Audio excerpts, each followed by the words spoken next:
Sa tindi ng init ng panahon, may ilang sumasama na rin ang pakiramdam o nagkakasakit.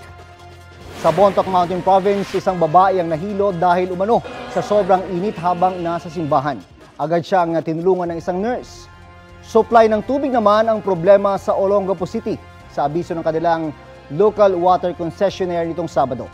Apektado na rin ng init ng panahon ang water quality sa ibang lugar sa lungsod, maging ang kanilang proseso para sa water treatment. Patuloy raw itong nagpapatupad ng mahakbang bilang tugon sa El Niño.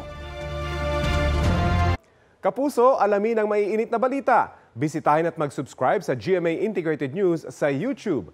Sa mga kapuso abroad, samahan nyo kami sa GMA Pinoy TV at sa www.gmanews.tv.